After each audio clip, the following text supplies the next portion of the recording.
Hello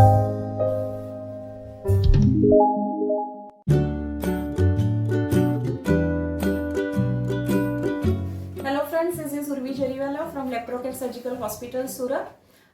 અમારે ત્યાં મારા સ્કેટ એન્જિનિયરિંગ કોલેજના ઇલેક્ટ્રિકલ ડિપાર્ટમેન્ટના મારા કોલીગ મિસ્ટર નીરવભાઈ મહેતા મારી સાથે છે અને એમના વાઇફ પૂજા મેડમ મહેતા. ગઈકાલે અમારી હોસ્પિટલમાં એમના દીકરા અયાનની સર્જરી થઈ છે.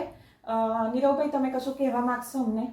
એકચ્યુઅલી થોડા દિવસ પહેલા મારા છોકરાને પેટમાં દુખાવો થયો હતો, તો અમે લોકોએ સોનોગ્રાફી કરાવી અને પછી એવું લાગ્યું કે અંદર ચરબીની ગાંઠ કે હરણિયા ટાઈપનું છે. એટલે પછી અમે તેજસ સરને બતાવ્યા, તેજસ જરીવાલા સાહેબને બતાવવા આવ્યા. એમણે કીધું કે ઓપરેટ કરવું પડશે અને પછી અમે હોસ્પિટલમાં દાખલ થયા અને અત્યારે 24 કલાક પર થયા હતી. મારો છોકરો બહુ સારો થઈ ગયો છે અને વ્યવસ્થિત બધું સારી રીતે ઓપરેશન થઈ ગયું.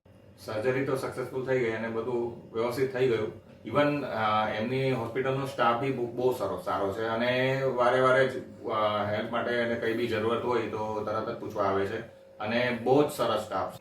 એટલે અમને જેટલા બી જણને 2-3 જણને એના ફ્રેન્ડ સર્કલમાં જેને બી પૂછ્યું છે, જેને બી પૂછ્યું છે, બધાએ તેજસ્વરનું જ અમને સજેશન આપેલું હતું. ઓબ્વિયસલી નીરવને તો હતું જ રેફરન્સ, છતાં પણ 2-3 જણને પૂછવામાં આવેલું હતું. બધાએ તેજસ્વરનું જ રેફરન્સ કે સારામાં સારો ડોક્ટર લેપ્રોસ્કોપી માટે તો એક તેજસ્વર જ છે એવું કહેવામાં આવેલું હતું. ઇવન રસ્તે ચાલતા મને એક જણની મુલાકાત થઈ હતી, અજાણ્યો માણસ હતો મારા માટે, તો એણે બી ફર્સ્ટ પ્રેફરન્સ મને તેજસ્વરનો જ આપેલો હતો.